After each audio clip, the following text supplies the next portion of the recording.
நாம் எல்லாரும் இருக்கையிலிருந்து எழுந்திருந்து ஒரு புதிய பாடலை நாம் எல்லாரும் சேர்ந்து கரங்களை தட்டி நன்றியால் பாடிடுவேன், நாள்தோறும் பாடிடுவேன். நல்லவர் என் வாழ்வில் செய்தவைகளை எண்ணி என்றென்றும் பாடிடுவேன். அல்லேலூயா.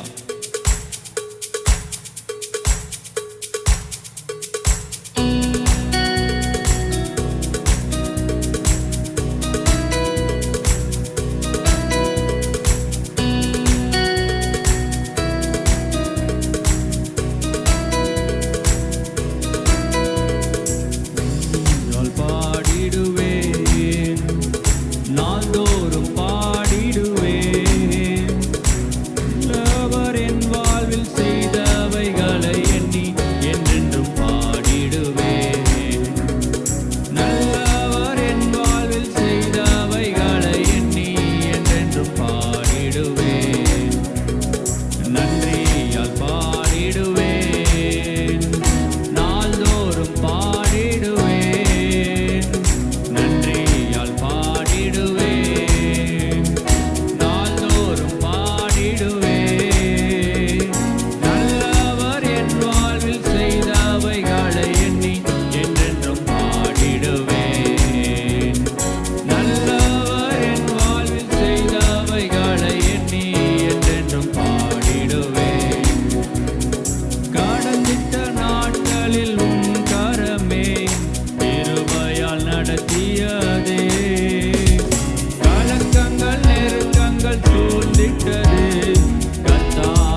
நன்மைகளுக்காய்.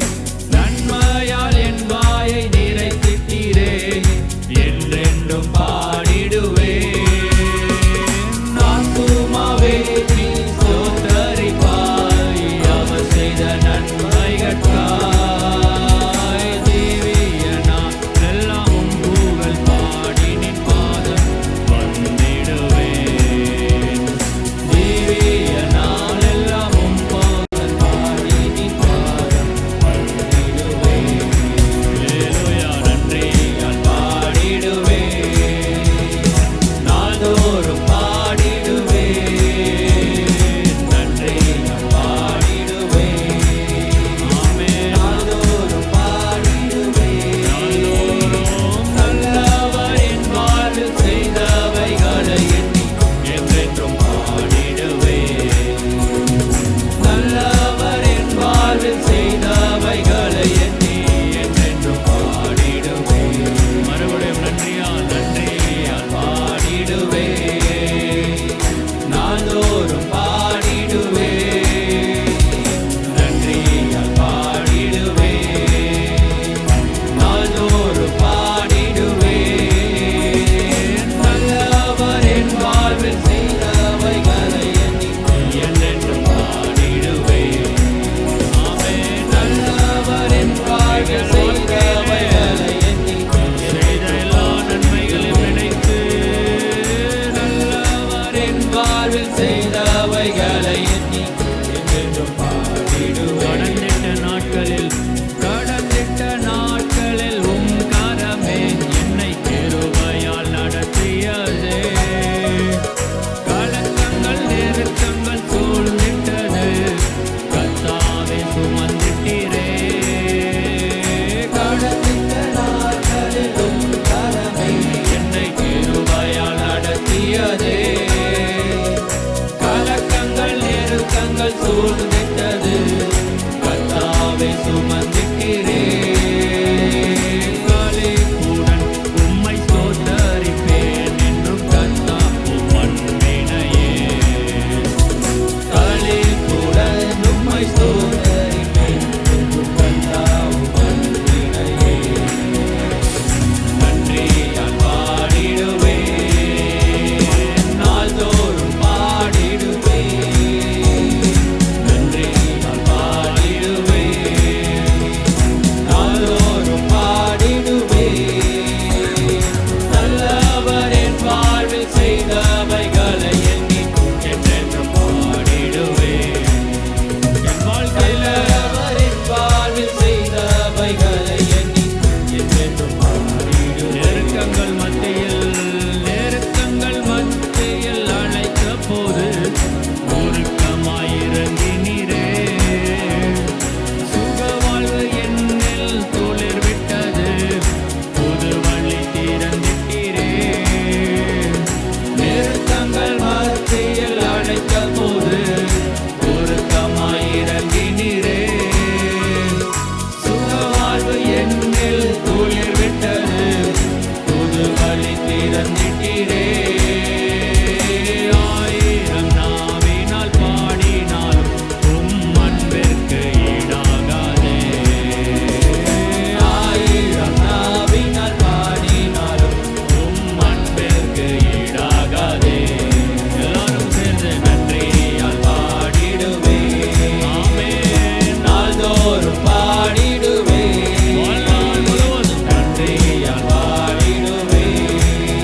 கர்த்தர் நாள்தோறும் பாடிடுவேன், அவருடைய கிருபை என்றென்றைக்கும் இருக்கிறது. நல்லவர் என் வாழ்வில் செய்தவைகளை எண்ணி என்றென்றும் பாடிடுவேன். நல்லவர் என் வாழ்வில் செய்தவைகளை எண்ணி என்றென்றும் பாடிடுவேன். மறுபடியும் நல்லவர் என் வாழ்வில் செய்தவைகளை எண்ணி என்றென்றும் பாடிடுவேன். மறுபடியும் பாடுவோமா? நல்லவர் என் வாழ்வில் செய்தவைகளை எண்ணி என்றென்றும் பாடிடுவேன். அல்லேலூயா, அல்லேலூயா. மக்கே ஸ்தோத்திரம் ஆண்டவரே, மக்கே நன்றிகளை நாங்கள் ஏறெடுக்கிறோம் என்று சொல்வோம். வசனம் சொல்லுகிறது, அவர் வாசல்களில் துதியோடும் அவர் பிரகாரங்களில் புகழ்ச்சியோடும் பிரவேசித்து அவரை துதித்து அவருடைய நாமத்தை ஸ்தோத்தரியுங்கள். அல்லேலூயா, அல்லேலூயா. எத்தனை பேர் வந்திருக்கிறீங்க அவருடைய நாமத்தை ஸ்தோத்தரிக்க? அல்லேலூயா என்று சொல்வோமா? விசுவாசிக்கிறவங்க சத்தமாய் அல்லேலூயா. ஏனென்றால் நான் ஆராதிக்கிற தேவன் அவர் நல்லவர், அவருடைய கிருபை என்றென்றைக்கும் இருக்கிறது, அவருடைய உண்மை தலைமுறை தலைமுறைக்கும் உள்ளது. அல்லேலூயா, அல்லேலூயா, அல்லேலூயா. வார்த்தைக்கு நேராக நம்முடைய கவனத்தை கொண்டு வருவோம். ஓசியா தீர்க்கதரிசியின் புஸ்தகம் 14ஆம் அதிகாரம் 5வது வசனம். நான் இஸ்ரவேலுக்கு பனியை போல் இருப்பேன், அவன் லீலி புஷ்பத்தை போல் மலருவான், லீபனோனை போல் வேரூன்றி நிற்பான். முதல் வசனம், இஸ்ரவேலே, உன் தேவனாகிய கர்த்தரிடத்தில் திரும்பு, நீ உன் அக்கிரமத்தினால் விழுந்தாய். இஸ்ரவேலே, யார் இந்த இஸ்ரவேல் என்பதை குறித்து நாம் தியானித்தோம். நாம் திரும்பவும் அந்த பகுதிக்குள்ளாக போவதற்கு நமக்கு நேரம் அனுமதிக்கவில்லை. உன் தேவனாகிய கர்த்தரிடத்தில் இஸ்ரவேல் திரும்பும் பொழுது கர்த்தரும் இஸ்ரவேலுக்கு எப்படிப்பட்டவராயிருக்கிறார்? பனியை போன்றவராயிருக்கிறார். ஒருவேளை நம்முடைய வாழ்க்கையிலே கர்த்தருக்கு நேராக திரும்ப வேண்டிய காரியங்களிலே திரும்பாதபடிக்கு நம்முடைய இருதயத்தை கடினப்படுத்தாமல், ஆண்டவரே உமக்கு நேராய் நான் திரும்புகிறேன் என்று சொல்லுவோம். ரிட்டர்ன் ரீஸ்டோர் பாகம் 3 இந்த நாளிலே நாம் தியானிக்க ஆவியானவர் நமக்கு கிருபைகளை தருவாராக.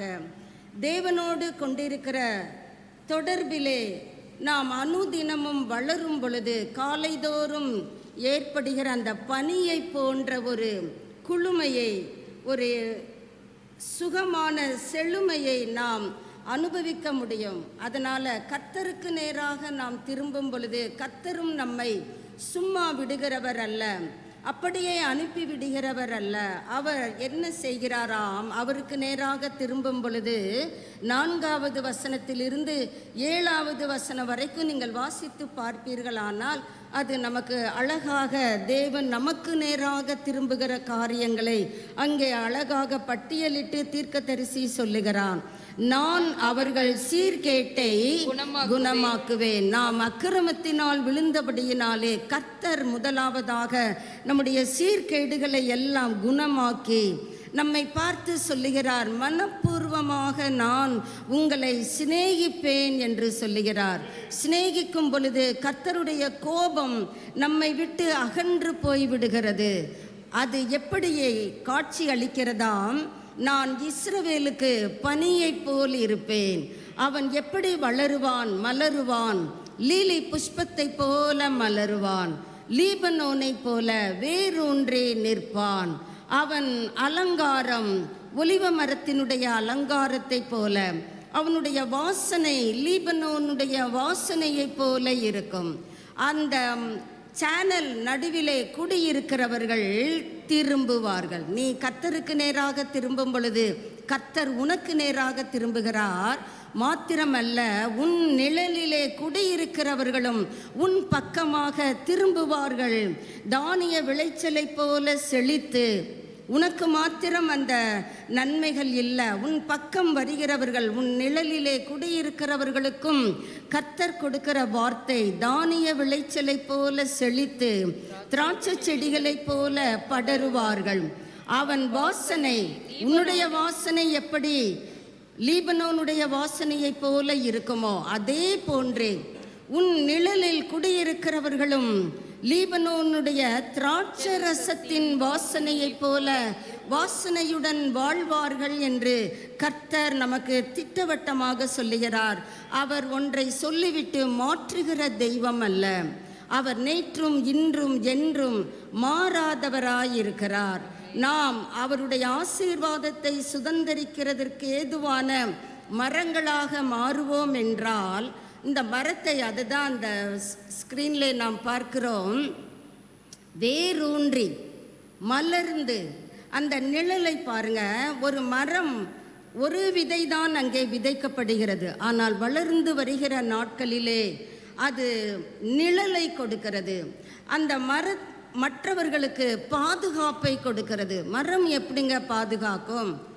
தன் பக்கமாக மாசுகளை எல்லாம் ஈர்த்து கொண்டு தன் பக்கமாக நாம் வெளியேற்றுகிற கார்பன் டை ஆக்சைடை எல்லாம் ஈர்த்து கொண்டு நமக்கு நாம் சுகமாக வாழும்படியாக ஆக்சிஜனை அதிகமாக இந்த மரங்கள் நமக்கு அருளுகிறது. மாத்திரமல்ல, இந்த மரம் இந்த கர்த்தர் பக்கமாக திரும்பும் பொழுது அது ஒலிவ மரமாய் இருக்கலாம், கேதுரு மரமாய் இருக்கலாம், தேவதாரு மரமாய் இருக்கலாம், எப்பேற்பட்ட மரமாய் இருந்தாலும் அது கனி கொடுக்கிற மரத்தை போல நாம் அவர் பக்கம் திரும்பும் பொழுது அவர் நம் ஒவ்வொருவரையும் கனி கொடுக்கிற விருட்சங்களாக வளர்க்கிறாம். தொட்டி செடிகள் அல்ல. இன்று இங்கே இருப்பேன், நாளைக்கு இன்னொரு இடத்துக்கு போவேன், அது அல்ல. அது வளர்ச்சி அல்ல. அது எங்கேனாலும் தன்னுடைய சுயநலத்துக்காக அந்த தொட்டி இடம் மாறுமே தவிர அந்த தொட்டியினால் ஏதும் பயன் கிடையாது. நிலத்திலே வேரூன்றி மலர்ந்து மரங்களாக நிழலை கொடுக்கிற அளவுக்கு வளருகிற விருட்சங்கள் தான் இந்த நாட்களிலே கர்த்தருக்கு தேவை. காரணம், அந்த விருட்சங்கள் தான் செழித்தோங்க முடியும். தொட்டி செடிகள் செழித்தோங்க முடியாது. விருத்தி அடையும் யார் கர்த்தர் பக்கமாக திரும்பும் பொழுது. யாரெல்லாம் அக்கிரமத்திலே விழுந்திருக்கிறோம் என்று நினைத்திருக்கிறோமோ, வார்த்தைகளை கொண்டு அவருக்கு நேராக நாம் திரும்பும் பொழுது நம்முடைய வாழ்க்கையிலே எங்கெல்லாம் தோல்வியை சந்தித்திருக்கிறோமோ, ஒருவேளை 2024 பலவிதமான தோல்விகளின் பாதை வழியாய் சென்றிருக்கலாம், பலவிதமான கண்ணீர்களின் பாதைகள் வழியாய் சென்றிருக்கலாம். கர்த்தர் இந்த காலை வேளையிலே சொல்லுகிறார், நீ எனக்கு நேராக திரும்பும் பொழுது நீ வெற்றி அடைவது நிச்சயம். காரணம், இந்த மரம் நிழலை மாத்திரமல்ல, பாதுகாப்பை மாத்திரமல்ல, கனி கொடுக்கிற அனுபவம் மாத்திரமல்ல, இந்த மரத்தினுடைய வாசனை, அந்த மரம் இருக்கிற அந்த சாலைக்குள்ளே நீங்கள் பயணித்து போவதை போன்று கற்பனையிலே யோசித்து பாருங்கள். மரங்களிலே பூத்திருக்கிற மலர்கள், காய்த்திருக்கிற கனிகள், பழங்கள், அது நல்ல பழுத்த நிலைமையிலே காட்சியளிக்கிறது. அந்த பழங்களுடைய மலர்களுடைய வாசனை அந்த பகுதியிலே பயணிக்கிற அத்தனை பேரையும் கவர்ந்து இழுக்கும் தானே. அந்த நிலைமையிலே கர்த்தர் நம்மையும் கொண்டு வருவதற்கு சித்தமுள்ளவராயிருக்கிறார். வாசிக்கலாம், எப்பொழுது பனியைப் போல் அவர் இருக்கிறார். பனி என்றால் என்ன? உபாகமம் 32ஆம் அதிகாரம் 2வது வசனத்தை வாசிப்போம். மழையானது இளம் பயிரின் மேல் பொழிவது போல, இளம் பயிரின் மேல் பொழிவது போல என் உபதேசம் பொழியும். மை டாக்ட்ரின்ஸ், கர்த்தர் சொல்றாரு, என்னுடைய டீச்சிங் உனக்குள்ள எப்படி விழும்? ஒரு மழை தண்ணீர், இளம் பயிர், அது தண்ணீருக்காக ஏங்கி கொண்டிருக்கிற நிலையிலே அது தண்ணீரை பெற்றுக்கொள்ளுமானால் அது எவ்வளவு தாகத்தோடு அந்த தண்ணீரை ஏற்றுக்கொள்ளுமோ, அதை போல என் உபதேசம் பொழியும். பனித்துளிகள் புல்லின் மேல் இறங்குவது போல என் வசனம் இறங்கும். இப்போ நமக்கு தெளிவாய் தெரிந்திருக்கும், வாட் இஸ் டியூ? பனி என்றால் என்ன? கர்த்தருடைய வார்த்தை தான் பனி. நான் இஸ்ரவேலுக்கு பனியை போல் இருப்பேன். என் வார்த்தை இளம் பயிரின் மேல பெய்கிறது போல உனக்குள்ளாக இறங்கும். காரணம், அந்த இளம் பயிரையிலே பெய்கிற அந்த மழை துளியானது, அந்த பனி துளியானது என்ன பண்ணுகிறது? அந்த பயிரை நனைக்கிறது. பயிரை நனைக்கிறது மாத்திரமல்ல, ஊற வைக்கிறது. தண்ணீர் அந்த வேறு கடியிலே இருந்து தண்ணீரை அந்த வேர் முழுவதுமாக உறிஞ்சுகிற அளவிற்கு அதற்கு பனி துளிகள் உதவுகிறது. பெய்யென்று பெய்கிற மழையினால் பூமி குளுமையடையாதாம். பனி துளிகளினாலே பூமி குளுமையடையும் என்பது ஆய்வாளர்களுடைய கருத்து. மழை லேசாதான் பெய்யுது, அந்த மழைதான் பூமியை குளிர பண்ணும் என்பது ஆய்வாளர்கள் கருத்தாய் இருக்கிறபடினாலே இந்த பனித்துளிகள் உங்கள் இருதயத்தையும் என் இருதயத்தையும் நனைக்கும் பொழுது, ஊற வைக்கும் பொழுது நாம் என்ன செய்கிறோம்? புத்துணர்ச்சி அடைகிறோம். மாத்திரமல்ல, கனி கொடுக்கிற அனுபவத்திற்குள்ளாகவும் நம்மை அந்த பனித்துளிகளாகிய பரிசுத்த ஆவியானவர் தம்முடைய வார்த்தையை கொண்டு நம்மை நடப்பிக்கிறவர். அவருக்கே மகிமை உண்டாகட்டும். இது எப்பொழுது நடக்கும் என்றால், கர்த்தரை ஆராதிப்பதற்கு கூடுகிற சமயங்களில் மாத்திரம்தான் இது நடைபெறும் என்று சார்ல்ஸ் ஸ்பர்ஜன் என்கிற தேவ மனிதன் கூறுகிறார். நாமும் கர்த்தரை ஆராதிக்கும்படியாக நம்முடைய நேரத்தை, நம்முடைய முயற்சிகளை, நம்முடைய பிரயாசங்களை கொடுக்கும் பொழுது அவருடைய பனித்துளிகளாகிய வசனம் நமக்குள்ளே இறங்குவது மாத்திரமல்ல, நம்மை கனி கொடுக்கிறவர்களாக, எப்பேற்பட்ட கனிகளாம், நம்முடைய ஜீவியத்தை பார்த்து மற்றவர்கள் மனம் திரும்புவதற்கு ஏற்ற கனிகள் மாத்திரமல்ல, நீதியின் கனிகளால் நம்மை நிறைந்திருக்க பண்ணுகிறவர்.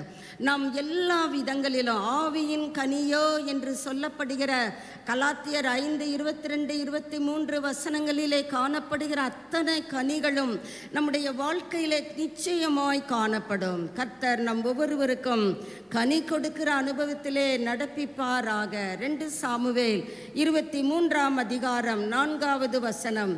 கர்த்தருக்கு நேராக நம்மை திருப்பும் பொழுது கர்த்தர் என்ன செய்கிறார்? அவர் காலையில் புல்லை பூமியிலிருந்து முளைக்க பண்ணுகிற விடியற்கால வெளிச்சத்தை போல இருக்கிறார். மந்தாரம் இல்லாமல் உதிக்கிறவர் மழைக்கு பிற்பாடு தன் வெளிச்சத்தினால். புல் யாருங்க?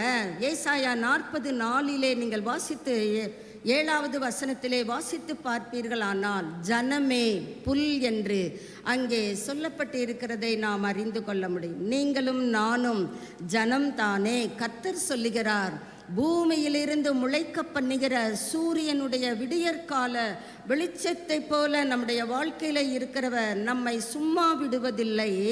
107 சங்கீதம் 20வது வசனத்திலே வாசிக்கிறோம், வார்த்தையை அனுப்பி நம்மை குணமாக்கி அழிவுக்கு தப்புவிக்கிறார். ஒருவேளை நம்ம தெரியாம அறியாம அழிவின் பாதையிலே போய்கொண்டிருந்தாலும் கூட கர்த்தர் மனது இரக்கம் உள்ளவராக, உருக்கம் நிறைந்தவராக, நாம் அழிந்து போகாதபடிக்கு என்ன செய்கிறார்? அவருடைய வார்த்தையை அனுப்புகிறார், நம்மை குணமாக்குகிறார், அழிவுக்கு தப்புவிக்கிறார். ஏசாயா 9 வசனத்திற்கு நம்முடைய கவனத்தை கொண்டு வருவோம். ஏசாயா 9:8. ஆண்டவர் யாக்கோபுக்கு ஒரு வார்த்தையை அனுப்பினார். யாக்கோபின் மேல இறங்கின வார்த்தை எப்படிங்க இஸ்ரவேலின் மேல் போயிடுது? இந்த யாக்கோபை குறித்து தான் நாம் கடந்த நாட்களிலே தியானித்தோம். பெனியேலின் அனுபவம். தேவனுடைய முகத்தை நான் கண்டேன் என்று சொல்லி அந்த ஸ்தலத்திற்கு யாக்கோபு பெனியேல் என்று பெயரிடுகிறார். அப்பொழுது கர்த்தர் சொல்லுகிறார், நீ உன் சகோதரனை ஏமாத்தின, உன் தகப்பனை ஏமாத்தின, உன் தாய் மாமனை ஏமாத்தின.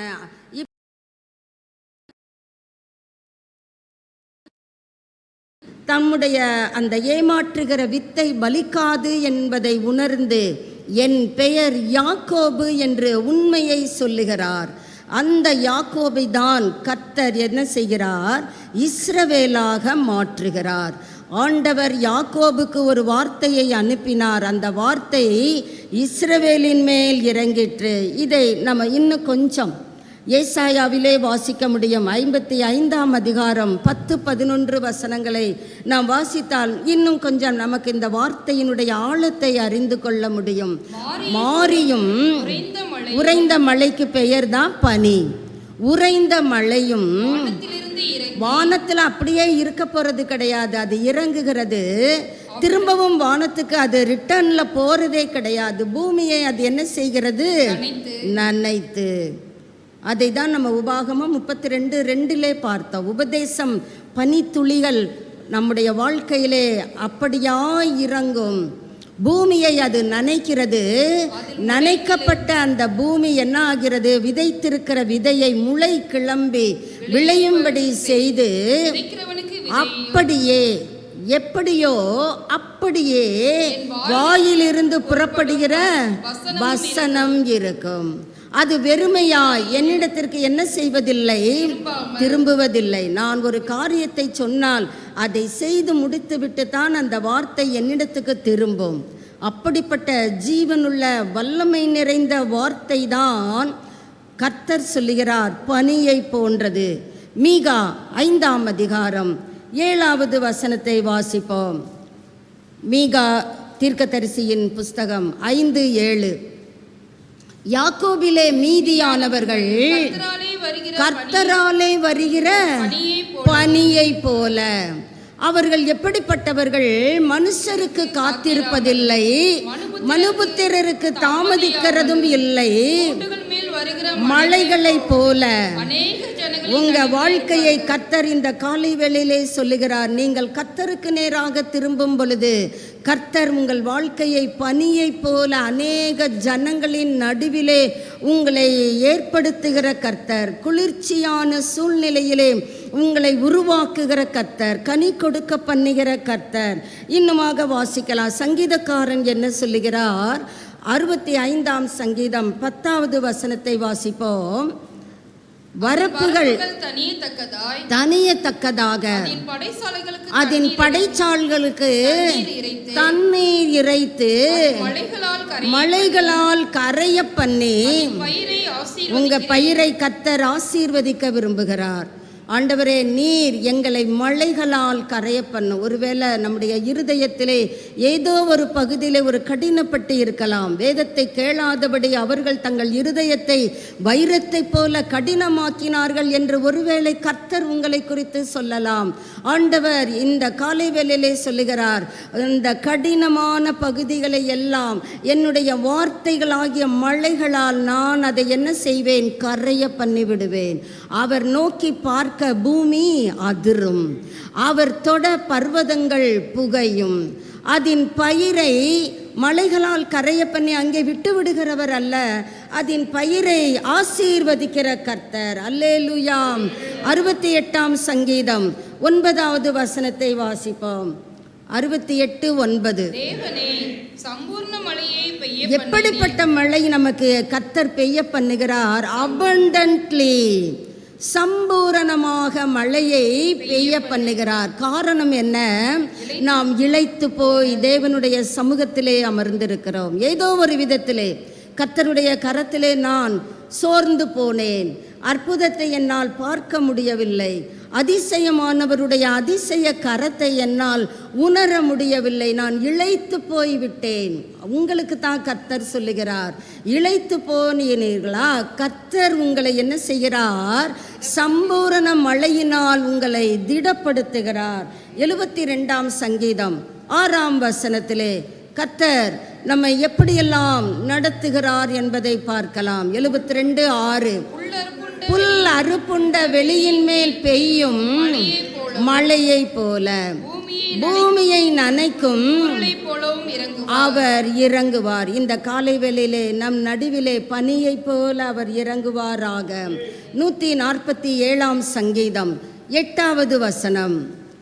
147:8.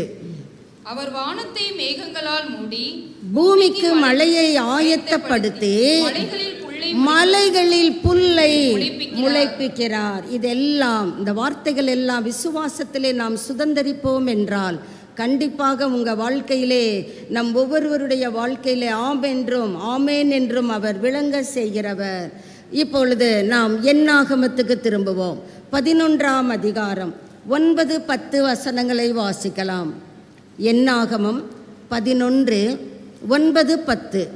இரவிலே பாளையத்தின் மேல் பனி பெய்யும் போது மன்னா பூமியிலே விழும் பொழுது அது பூமியின் தூசிகளால் மாசுபட்டு போய்விடக்கூடாது. என் பிள்ளைகள் சாப்பிடுகிற உணவு தூய்மையானதாக, சுகாதாரமானதாக, ஆரோக்கியமானதாக இருக்க வேண்டும் என்பதுதான் பரமபிதாவின் விருப்பம். அதனால் மன்னாவை கொடுக்கிறதுக்கு முன்னமே கர்த்தர் எதை பெய்ய பண்ணுகிறார்? பனியை பெய்ய பண்ணுகிறார். மன்னாவும் அந்த பனியின் மேல் என்ன செய்கிறது? விழுகிறது. ஆனால் நம்ம நிலைமை 11வது 10வது வசனத்தை வாசிப்போம். அந்தந்த வம்ச நாம என்ன பண்றோன்றது அங்கே எழுதப்பட்டு இருக்கிறது. அந்தந்த வம்சங்களை சேர்ந்த ஜனங்கள் தங்கள் தங்கள் கூடார வாசலில் நின்று அழுகிறதை மோசே கேட்டார். நம்ம எதுக்கு அழணுன்றதே தெரியல. கர்த்தருடைய அன்பினால் நிறைந்து அழலாம். அழிந்து போகிற ஆத்துமாக்களை குறித்து அழலாம். சும்மா தேவையில்லாத கண்ணீரை வடித்து நாம் கர்த்தருடைய பார்வையிலே கோபத்தை பெற்றுக்கொள்ளக்கூடாது. இங்கே சொல்லப்பட்டு இருக்கிறது பாருங்க. கர்த்தர் இரவிலே பனியை பெய்ய பண்ணுகிறார், பனியிலே மன்னாவும் விழுந்து கொண்டு இருக்கிறது. காலையில நீ எழும்பி போய் என்ன பண்ணலாம்? மன்னாவை பொறுக்கி கொள்ளலாம். உனக்கு வேண்டிய அளவு பொறுக்கி கொள்ளலாம். நீ எவ்வளவு சாப்பிட்றியோ பொறுக்கி கொள்ளலாம். ஆனால் ஜனங்களுடைய நிலைமையை பாருங்க. அவங்க வீட்டு வாசலில் நின்றுக்கிட்டு ஒப்பாரி வைக்கிறாங்க. அழுகிறதை மோசே கேட்டான், கர்த்தரும் கேட்டார். கர்த்தருக்கு கோபம் வந்தது, மோசேயின் பார்வைக்கும் கொஞ்சம் நம்ம சிந்தித்து பார்க்கணும். எதுக்கு அழுகிறோன்னு யோசித்து பார்த்து அழணும்.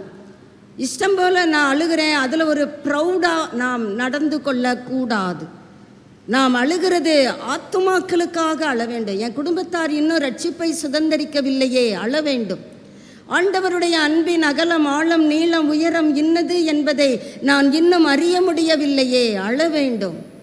தேவையில்லாத அவிசுவாச கண்ணீரை பார்க்கும் பொழுது கர்த்தருக்கு என்ன வருகிறதாம்? கோபம். ஊழியர் போதகர் மோசேயின் பார்வைக்கும் அது எப்படிப்பட்டதாய் இருக்கிறது? பொல்லாப்பு. நம்முடைய வாழ்க்கையில் இந்த பொல்லாப்புகளை நம்மை விட்டு அகற்றி போடுவோமானால் கர்த்தர் நம்மை நினைத்தருளுகிறவர் மாத்திரமல்ல, அவருடைய பனியினால் நம்மை மூடுகிறவர். அந்த பனி நம்மை நனைத்து நம்மில் இருக்கிற காரியங்கள், தடைகள் எல்லாவற்றையும் அகற்றி போட்டு நாம் மற்றவர்களுக்கு நிழல் கொடுக்கத்தக்கதாக, கனி கொடுக்கத்தக்கதாக, பாதுகாப்பு கொடுக்கத்தக்கதாக, மலர்ந்து பூக்களை வாசனையுடன் பரிமளிக்கத்தக்கதாக, கனிகள் மிகுந்த வாசனை. அந்த சாலையிலே 2 புறமும் அந்த மரங்கள் இருக்கின்றது. அது சோலையாகத்தானே காட்சியளிக்கும். அது நமக்கு நிச்சயமாகவே ஒரு சுகந்த வாசனையைத்தானே கொண்டு வரும். கர்த்தர் அப்படிப்பட்ட வாசனையான ஒரு ஜீவியத்திற்குள்ளாக நம்மை கொண்டு செல்ல அவர் போதுமானவராயிருக்கிறார். கடந்த நாட்களிலே நம்ம தியானித்தோம். நம்மை வளர்ச்சியிலே நம்மை மீட்டெடுக்கிறவர், உயிர்ப்பிக்கிறவர், அலங்காரத்திலே நம்மை உயிர்ப்பிக்கிறவர். நாம் மாம்சீக அலங்காரத்தை குறித்து அங்கே சொல்லப்படவில்லை. கர்த்தருடைய அலங்காரம் எப்படிப்பட்டது என்பதை ஓசியா 14 வாசித்து அறிய முடிகிறது. மாத்திரமல்ல, நம்முடைய பலத்திலும் கர்த்தர் நமக்கு என்ன செய்கிறார்? ரெஸ்டரோஷனை, அதாவது ஒரு மீட்பை, ஒரு சீர்தூக்குகிற காரியத்தை செய்கிறார். பலனில்லாமல் வந்திருக்கிறோமோ, திடனற்று போய் சோர்ந்து போய் வந்திருக்கிறோமோ, கர்த்தர் நம்மை பலப்படுத்துகிறவர். சங்கீதக்காரன் சொல்றாரு, என் பலனாகிய தேவனே, ஐ லவ் யூ லார்ட். நீர் தான் என்னுடைய பலன். கர்த்தாவே, நீரே என் பலன். ஆண்டவர் தான் நம் ஒவ்வொருவருக்கும் பலனானவராயிருக்கிறார். தொடர்ந்து கர்த்தர் எதையெல்லாம் நம்முடைய வாழ்க்கையிலே அந்த ரிட்டர்ன், ரீஸ்டோர், கர்த்தருக்கு நேராக திரும்பும் பொழுது எதிலெல்லாம் இன்னுமாக நம்மை ரெப்ரெஸ் பண்ணுகிறார், புத்துயிர் அடைய பண்ணுகிறார், மீட்டெடுக்கிறார், சீர்தூக்குகிறார். வாசிக்கலாம். Value is restored. நம்முடைய வேல்யூ, சில பேர் பேசும்போது சொல்லுவாங்க, என் வேல்யூ என்னன்னு தெரியுமா, நான் யார் தெரியுமா? கர்த்தர் நம் ஒவ்வொருவருடைய உள்ளார்ந்த மதிப்பை உறுதிப்படுத்துகிற கர்த்தர். நம்ம சில நேரம் சொல்கிறோம், நான் அப்படியெல்லாம் மதிப்பெல்லாம் பார்க்கறது இல்லை. சில பேரை நான் கண்டிருக்கிறேன், அவர்கள் செய்கிற தொழில் ஒரு உலக பொருளாதார ஆதாயத்திற்காக செய்வார்கள். ஆனால் பேச்சிலை பார்த்தால் நான் கௌரவம் பார்ப்பேன் சொல்லுவார்கள். நான் பார்ப்பேன், அது ஒரு ஆணித்தரமாக, அழுத்தம் திருத்தமாக அவர்கள் பேசுகிறதை நாம் கேட்க முடியும். நான் அதை குறித்து விவாதிக்க வரவில்லை. வேதம் முழுவதிலும் கர்த்தர் நம்முடைய உள்ளார்ந்த மதிப்பை கணக்கிடுகிறவர். வாசிக்கலாம் பாருங்க. ஆதியாகமம் 1 அதிகாரம் 26, 27 பார்த்தால் கர்த்தர் அவருடைய சாயலின்படி, தேவ சாயலின்படி நம்மை என்ன செய்திருக்கிறார்? உருவாக்கி இருக்கிறார். 26, 27 வாசிக்கலாமே. பின்பு தேவன் நமது சாயலாகவும் நமது ரூபத்தின்படி கர்த்தர் மதிப்பிலே மிகுந்தவர். அவரை போல மதிப்புள்ளவர் யாரும் கிடையாது. அவர் சர்வ சக்தி படைத்தவர், சர்வ ஞானம் உள்ளவர், அவர் சர்வத்தையும் கடந்து வீற்றிருக்கிறவர். ஆங்கிலத்திலே சொல்லுவார்கள் ஆம்னிபொட்டன்ஸ், ஆம்னிபிரசன்ஸ், ஆம்னிசைன்ஸ். இப்படிப்பட்ட ஒரு தேவன் மதிப்பிலே குறைந்தவராகவா இருப்பார்? நம்மை எப்படி படைத்திருக்கிறார்? அவருடைய சாயலின்படி, அவருடைய ரூபத்தின்படி. 27 வாசிக்கலாம். தேவன் தம்முடைய சாயலாக மனுஷனை சிருஷ்டித்தார். தம்முடைய சாயலாக மனுஷனை சிருஷ்டித்தார். அவனை தேவ சாயலாகவே சிருஷ்டித்தார். ஆணும் பெண்ணுமாக. No, there is no third gender. அதைத்தான் இன்று புதிதாக பதவியேற்றிருக்கிற ஒரு தேசத்தின் அதிபர் வாக்குரைத்திருக்கிறார். இப்படித்தான் அந்த ஆலயத்திலே அந்த பிஷப் அவர்கள் தைரியமாக அதிபரை பார்த்து சொல்லுகிறார்கள், கர்த்தருடைய நாமத்திலே நாங்கள் ஒரு உதவியை உங்களிடத்தில் கேட்கிறோம். நம்முடைய தேசத்திலே 3வது இனத்தவர் வேண்டும், நீங்கள் அதை அங்கீகரிக்க வேண்டும். அவர் வெளியே வந்து பகிர்ந்து கொள்ளுகிறார். அது எப்படி? வசனம் அப்படித்தானே சொல்லுகிறது. கர்த்தர் 3வது ஜெண்டரை படைத்திருக்கிறாரா? இல்லையே. ஆணும் பெண்ணுமாக அவர்களை சிருஷ்டித்த கர்த்தர் எப்படி சிருஷ்டித்திருக்கிறார்? அவருடைய சாயலாக, அவருடைய ரூபத்தின்படியாக. அப்படி என்றால் நாம் ஒவ்வொருவரும் தேவனுடைய பார்வையிலே மதிப்பிற்குரியவர்கள் தானே. அல்லேலூயா. கர்த்தர் நம்மை ரட்சித்து அவருடைய கிருபைக்குள்ளாக இம்மட்டும் நடத்தி வருகிறது. அவருடைய தயவு, அவருடைய இரக்கம், அதற்கு பெயர் மதிப்பு என்றும் சொல்லலாமே. என் நாம மகிமையை வேறு ஒருவருக்கும் நான் கொடுக்க சம்மதிப்பதில்லை என்று சொல்லியிருக்கிறாரே. நாம் ஒவ்வொருவரையும் கர்த்தர் சொல்லுகிறார், you are valuable to me என்று சொல்லுகிறார். நம் ஒவ்வொருவரும் வசனத்திலே வாசித்து அறியலாம். ஏசாயா 43ஆம் அதிகாரம் 4வது வசனத்தை வாசிக்கலாம். ஏசாயா 43:4.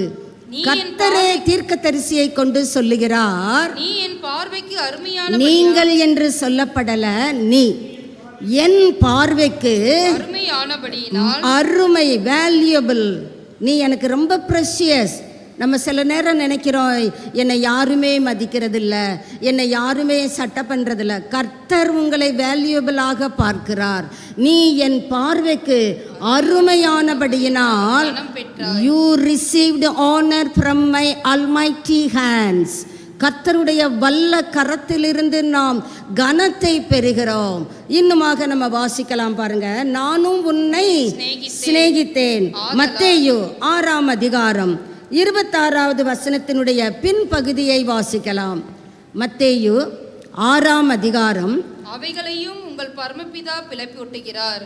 அவைகளை பார்க்கிலும் விசேஷித்தவர்கள் அல்லவா? பாருங்க, பேர்ட்ஸ் பாருங்க, காகங்களை கவனித்து பாருங்கள், பட்சிகளை கவனித்து பாருங்கள். அவைகள் விதைக்கிறதில்ல, அது அறுவடை செய்கிறதில்ல, ஆனாலும் அவைகளை தேவன் என்ன செய்கிறார்? பிழை போட்டுகிறார். சொல்லிட்டு சொல்றாரு, அவைகளை பார்க்கிலும் நீ என் பார்வைக்கு எப்படி இருக்கிற? வேல்யூபிளாக இருக்கிற. எதை இங்கே வேல்யூபிள்னு சொல்லுவோம்? வீட்டில் பெருக்கி தொடச்சி எடுக்கிற குப்பையை வேல்யூபிள்னு சொல்லி உள்ள வைப்போமா? எதை வேல்யூபிள் என்று சொல்லுவோம்? இன்று சவரன் பவுன், ஒரு சவரன் 80,000 தொட்டுவிட்டது என்று சொல்லுகிறார்கள். அப்படி என்றால் நம்முடைய கண்களுக்கு எதுங்க விலை உயர்ந்ததாய் காட்சியளிக்கிறது? பொன், வெள்ளி, வைரம், வைடூரியம், கோமேதகம், இப்படிப்பட்ட கற்களினாலே காம்பவுண்டு வால கட்டி வைத்திருக்கிறார் என்று வெளிப்படுத்தல் 21வது அதிகாரத்திலே நாம் வாசித்து அறிய முடிகிறது. கர்த்தர் அப்படிப்பட்டவர். உங்களை என்னை பார்த்து சொல்லுகிறார், you are precious to me. அதை பார்க்கிலும், பறவைகளை பார்க்கிலும், பட்சிகளை பார்க்கிலும் நீ என் பார்வைக்கு எப்படி இருக்கிற? விசேஷித்து இருக்கிறார். இன்னும் கொஞ்சம் கர்த்தர் எப்படி சொல்லுகிறார்? மத்தேயு 10ஆம் அதிகாரம் 30-31 வாசிக்கலாம். உங்கள் தலையில் இருக்கிற முடியெல்லாம் எண்ணப்பட்டிருக்கிறது. நம்ம எண்ணுவோம் அங்கே உட்காந்து, கீழே சீப்பில் இருக்கிற முடியை கூட எண்ணி அப்படியே தூக்கி போட்டுரும். ஆனால் கர்த்தர் சொல்கிறாரு, உன் தலையில் இருக்கிற ஹேர் எல்லாமே நான் என்ன வச்சிருக்கிறேன்? எண்ணி வைத்திருக்கிறேன். ஆதலால் உன் ஹேரையே நான் கவுண்ட் பண்ணி வைத்திருக்கும் பொழுது, ஆதலால் வாசிப்போம். பயப்படாதிருங்கள், அநேகம் அடைக்கலான் குருவிகளை பார்க்கிலும் நீங்கள் விசேஷித்தவர்களா இருப்பீர்களா இருந்தீர்களா? உங்க வேதம் என்ன சொல்லுகிறது? இருக்கிறீர்கள். கர்த்தருக்கு மகிமை செலுத்துவோமே. நம்மை விசேஷித்தவர்களாக, கர்த்தருடைய பார்வையிலே நாம் விலை உயர்ந்தவர்களாக, மதிப்பு மிக்கவர்களாக காட்சியளிக்கிறோம் என்றால், நீங்களும் நானும் அந்த தெய்வத்தை தெய்வமாய் கொண்டிருக்கிறபடியினாலே பாக்கியமுள்ளவர்கள் தானே.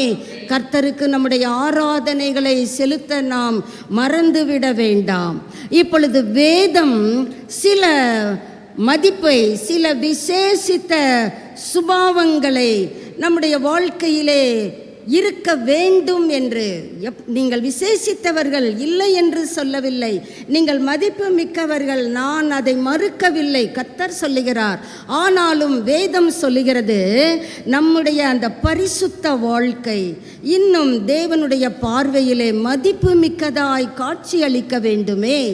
அப்பொழுதுதான் அது முழுவதுமான ஒரு மதிப்பிற்குள்ளாக வந்து காணப்படும். ஒரு பக்கம் மட்டும் மதிப்பு இருக்குது. ஒரு காசுக்கு ஒரு பக்கம் நல்லா இருக்குது, அடுத்த பக்கம் நல்லா இல்லை. அந்த காசை வணிகரிடம் கொடுத்தால் வாங்கி கொள்ளுவாரா? திருப்பி அனுப்பி விடுவார். இந்த காசு செல்லாது என்று சொல்லுவார். நாம் நாணயமானவர்கள். நாணயம் கர்த்தருடைய பார்வையிலே மதிப்பு மிக்கது, விசேஷித்தது. ஒரு சைடு கர்த்தர் என்னை மதிப்பாய் வைத்திருக்கிறார். What about the other side? மற்ற பக்கம் நாம் எப்படி இருக்கிறோம்? சரீர பிரகாரமாக, உலக பிரகாரமாக கர்த்தர் நம்மை மதிப்பிற்குள்ளாக, விசேஷித்தவர்களாக, விலை உயர்ந்தவர்களாக பார்க்கிறார்.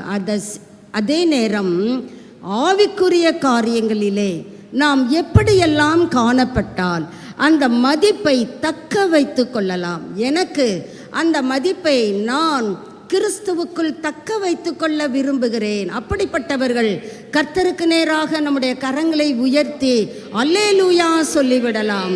கர்த்தர் நம்முடைய மன கண்களை திறப்பாராக. 4 விதமான காரியங்களினாலே நம்முடைய மதிப்பை முழுமையாக்குகிற கர்த்தர் என்ன சொல்லுகிறார் என்று பார்க்கலாம். First of all, godly character. தேவ சாயலின்படியாக தானே நாம் சிருஷ்டிக்கப்பட்டிருக்கிறோம். அப்படி என்றால் நம்முடைய வாழ்க்கையில் இருக்கிற சுபாவங்களிலே தேவன் அசைவாடுகிறாரா? கர்த்தர் இந்த கேள்வியை நம் முன்பாக வைக்கிறார். பிலிப்பியர் 2ஆம் அதிகாரம் 3-5 வரை வாசிக்கலாம். பிலிப்பியர் 2:3 முதல் 5 வரை. ஒன்றையும் வாதினாலாவது, ஆர்குமெண்டினாலாவது, அவங்க பெருமைக்கு மாவெடுக்கிறாங்க. நம்ம சிலரை குறித்து சொல்லுவோம், அல்லது நம்மை குறித்து சிலர் பேசலாம். வீண் பெருமையினாலாவது செய்யாமல், ட்ரூ ஹியூமிலிட்டி, கர்த்தர் பார்க்கிற விதத்திலே மன தாழ்மையை என்ன செய்ய வேண்டுமாம்? ஒருவரை ஒருவர் தங்களிலும் மேன்மையானவர்களாக கடவீர்கள் என்றால், whether it is possible or not, that is not botheration. கட்டாயம் நாம் அதை செய்ய வேண்டும். என்ன செய்ய வேண்டும்? நமக்குள்ளே மனத்தாழ்மை என்கிற அணிகலன் இருக்கும் என்றால் கண்டிப்பாக நாம் அருகில் இருக்கிற தேவ பிள்ளைகளை விசேஷித்தவர்களாக, மேன்மையானவர்களாக தான் எண்ணுவோம். அவர்களை பார்க்கும் பொழுது ஏதோ ஒரு விதத்திலே அவர்கள் விசேஷித்தவர்கள். அப்படி என்ன கடவீர்கள். அவன் தனக்கானவைகளை அல்ல பிறருக்கானவைகளையும் நோக்குவானாக. கிறிஸ்து இயேசுவிலிருந்த சிந்தையே. தேவ சாயலின்படி உருவாக்கப்பட்டிருக்கிற அருமையான மானிடனே, கிறிஸ்து இயேசுவில் இருக்கிற சிந்தையே நம்மிலும் இருக்க கடவது. இந்த காட்லி கேரக்டர் நம்முடைய வாழ்க்கையிலே காணப்படுகிறதா என்பதை வசனத்தின் வெளிச்சத்திலே பார்க்க நாம் முயற்சி செய்ய வேண்டும். தேவனைப் போல இயேசுவைப் போல நாம் வாழ்வோம் என்றால், நாம் ஆராதனை முடித்து வெளியே போகிறோம். வெளியிலே நம்மை ஒரு சில கண்கள் உற்று பார்த்து கொண்டு இருக்கின்றன. நம்மிலே தேவனை பார்ப்பார்களா, அல்லது மனித சாயலை பார்ப்பார்களா, அல்லது இன்னும் மோசமான பிசாசின் சாயலை பார்ப்பார்களா? நம்மிலே எந்த சாயலை நம் குடும்பம் பார்க்கிறது? நாம் பழகுகிற பிள்ளைகள், நம்முடைய நட்பு வட்டாரங்கள் நம்மிலே எந்த சாயலை பார்க்கிறது? கிறிஸ்துவின் சாயலை பார்க்க முடியுமா?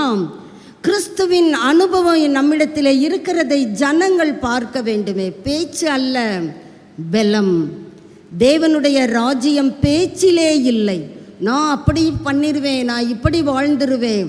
கர்த்தர் அவர்களை நோக்கவில்லை, பலத்திலே நான் வாழ்ந்து காட்டுவேன், என்னை நம்புங்க அப்பா என்று சொல்லுகிற தேவ பிள்ளைகளின் பலத்தையே கர்த்தர் பார்த்து மதிப்பை அங்கே அளவிடுகிறார். உங்கள் மதிப்போ ஏன் மதிப்போ கர்த்தருடைய பார்வையிலே கூட்டப்படுமா, குறைக்கப்படுமா, அல்லது காணாமல் போய்விடப்படுமா? நாம் எப்படி தேவனுடைய அன்பை, கிறிஸ்துவின் அன்பை உலகத்திற்கு காண்பிக்கிறோம்? சட்டென்று கோபிக்கிறோம், சட்டென்று நுனி நாவிலே பொய் வார்த்தைகளை அள்ளி தெளிக்கிறோம். அப்படி சொல்லணும், இல்லைன்னா அவன் கோச்சுப்பான், அவன் கேட்க மாட்டான். அப்படித்தான். இதெல்லாம் எங்கிருந்து வந்த சாயல்? இயேசுவினிடமிருந்து வந்த சாயலா? சற்று நாம் நிதானிப்போம். 2 கொரிந்தியர் 5ஆம் அதிகாரம் 17ஆம் வசனத்திலே, இப்படி இருக்க ஒருவன் கிறிஸ்துவுக்கு உள்ளே இருந்தால், கிறிஸ்துவுக்கு வெளியே இருந்தா அவங்கள பற்றியே கர்த்தர் இங்கே சொல்லவே இல்லை. யாரெல்லாம் கர்த்தருக்கு நேராக திரும்புகிறார்களோ அவர்களை குறித்து தான் கர்த்தர் தொடர்ந்து வளர்ச்சியிலே நான் சீர்படுத்துவேன், பலத்திலே சீர்படுத்துவேன், அலங்காரத்திலே சீர்படுத்துவேன்.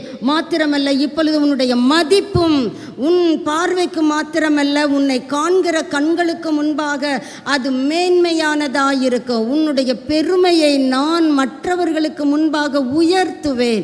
சகல ஜாதிகளை பார்க்கிலும் நீ புகழ்ச்சியிலும் கீர்த்தியிலும் மகிமையிலும் சிறந்திருக்கும்படி செய்வேன். அதுக்கு பெயர் என்ன? மதிப்பு தானே. கர்த்தர் உங்களை மதித்து உங்களுடைய மதிப்பின் தரத்தையும் கூட்டுகிறவர்.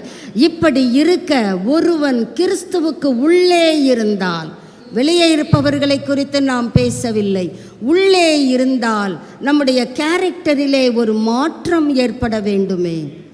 எத்தனை வசனங்களை கேட்டாலும் நம்முடைய ஜீவியத்திலே மாற்றத்தை பார்க்க முடியவில்லை என்றால் கர்த்தர் விசனப்படுவார் தானே, கர்த்தர் மனது வேதனைப்படுவார் தானே, கர்த்தருடைய கோபம் மூளும் தானே. மோசேக்களுக்கும் அவங்க பார்வைக்கும் அது பொல்லாப்பாய் தானே இருக்கும். நம்முடைய சுபாவங்கள் எல்லாம் என்ன செய்ய வேண்டும்?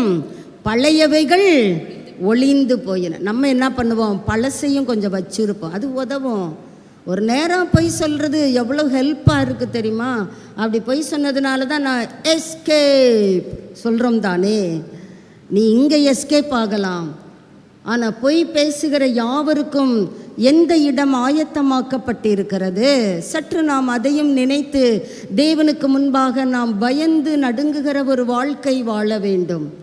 கிறிஸ்துவில் இருந்த சிந்தை தான் நம்மிலும் காணப்பட வேண்டும். நம்முடைய பழையவைகள் எல்லாம் என்ன செய்துவிட்டன? ஒளிந்தது, பதிலாக எல்லாம் புதிதாயின. இதுதாங்க கர்த்தர் பக்கம் திரும்புகிறவர்களுடைய நிலைமை. பாதி பாதி புதுசாக இருக்குது, மீதியெல்லாம் பழசு வச்சிருக்கேன். இல்லைங்க, பழைய துருத்தியில் புது திராட்சை ரசத்தை என்ன செய்ய முடியாது? வார்த்து வைக்க முடியாது. துருத்தியும் கிழிஞ்சிரும், ரசமும் கெட்டு போயிடும். அப்போ என்ன பண்ணுவோம்? கீழே தான் சிந்தி போட்டுரும். உதவாத நிலைமை. நாம் எல்லாவற்றிலும் புதிதாக மாற வேண்டும். அப்பொழுதுதான் நம்முடைய மதிப்பு பரலோகத்தின் பார்வையிலே உயரும். அடுத்ததாக நான் கடந்து செல்லுகிறேன். ஆவிக்குரிய ஞானம், ஸ்பிரிச்சுவல் விஸ்டம். அது ஒரு அறிவு மாத்திரம் அல்ல. அந்த அறிவை நான் தேவனுடைய நோக்கங்களுக்கு ஏதுவாக என் வாழ்க்கையை அலைன் பண்ணுகிறேன். சொல்கிறாங்க இல்லையா, கார் வைத்திருக்கிறவங்க அந்த வார்த்தையை அதிகமாக பேசுவாங்க. அலைன்மெண்ட்டுக்கு போயிருக்கு, அலைன் பண்ணணும். நாமும் கர்த்தர் கொடுக்கிற அந்த ஆவிக்குரிய விவேகத்தினாலே, ஞானத்தினாலே நம்முடைய வாழ்க்கையின் பகுதிகளை எல்லாம் தேவனுடைய திட்டங்களுக்கு நேராக நாம் அலைன் பண்ண வேண்டிய அவசியத்தில் இருக்கிறோம். எபேசியர் 1:17 வசனத்தை வாசிக்கலாம். கர்த்தர் வேதத்தின் வெளிச்சத்திலிருந்து தான் நம்மோடு பேசிக் கொண்டிருக்கிறார்.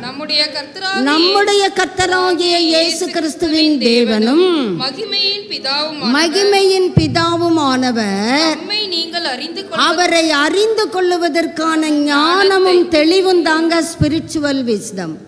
இந்த உலக பிரகாரமாக மேற்படிப்புகள் அநேகம் படித்திருக்கலாம். அதை கர்த்தர் தவறென்று சொல்லவில்லை, அதை குறித்து பேசவும் இல்லை. பவுல் எத்தனை கல்வி கற்றவர். கமாலியேல், அந்த கமாலியேலுடைய காரியங்களை ஆராய்ந்து பார்த்தார். இந்த பவுலா இவ்வளவு தாழ்மையாய் இருக்கிறாரு. அந்த கமாலியேலுடைய அப்பா தான் சிமியோன். இந்த சிமியோன் தான் இயேசு 8வது நாளில் இருக்கும் பொழுது ஆலயத்திற்குள்ளே பிரதிஷ்டை பண்ண வரும் பொழுது அந்த சிமியோன் குழந்தையை தன் கைகளில் எடுத்து கர்த்தரை ஸ்தோத்தரித்து, ஆண்டவரே இதை நான் பார்க்கும்படி எனக்கு கிருபை தந்திருக்கிறீரே. செனகரீப் சங்கத்தின் தலைவர் சிமியோன். அந்த சிமியோனுடைய சன் தான் கமாலியேல். அந்த கமாலியேல் அவர் சிமியோனுக்கு அடுத்ததாக செனகரீப் சங்கத்தின் தலைவராய் பதவியேற்கிறார். அந்த கமாலியேலின் பாதபடியிலே உட்கார்ந்து கல்வி கற்றிருப்பார் என்றால் பவுல் எத்தனை கற்ற மனிதன். ஆனால் அவர் சொல்றாரு, கர்த்தரை அறிந்து கொள்ளுவதற்கான ஞானம், தெளிவு வேண்டும். தெளிவில்லாத தேவ பிள்ளைகளை சபைகளிலே இன்று கண்கூடாக பார்க்க முடிகிறது. தெளிவில்லை. ஐயோ தெளிவில்லையே, கர்த்தர் நம் நடுவிலே அந்த தெளிவை தருவாராக என்று பவுல் அங்கே என்ன செய்கிறார், உங்களுக்காக நான் வேண்டுகிறேன் சொல்லுகிறார். அந்த 17வது வசனத்தை வாசிக்கலாம். நம்முடைய கர்த்தராகிய இயேசு கிறிஸ்துவின் தேவனும் மகிமையின் பிதாவுமானவர் தம்மை நீங்கள் அறிந்து அவரை அறிந்து கொள்வதற்கான ஞானத்தையும் தெளிவையும் அளிக்கிற ஆவியை தந்தருள வேண்டும் என்றும் 19வது வசனத்தினுடைய கடைசி வார்த்தையை பார்க்கிறோம். வேண்டிக் கொள்ளுகிறேன். கர்த்தரை நோக்கி அவர் எபேசு சபைக்காக ஜெபிக்கிறார். என்ன சொல்லி ஜெபிக்கிறார்? நம்மளா இருந்தா ஆசீர்வதி ஆண்டவர், என் பிள்ளைக்கு அதை தாரும், எனக்கு இதை தாரும், கொடுத்துட்டீரா கொஞ்ச நாளைக்கு ரெஸ்ட் எடும், எனக்கு திரும்ப தேவை வரும்பொழுது உம்மை அணுகுவேன். அது நம்ம. ஆனால் பவுல் அவ்வளவு கல்வி கற்றிருந்தோம். அவர் சொல்கிறாரு, அவரை அறிந்து கொள்வதற்கு ஒரு ஆவிக்குரிய ஞானம், தெளிவு வேணும்.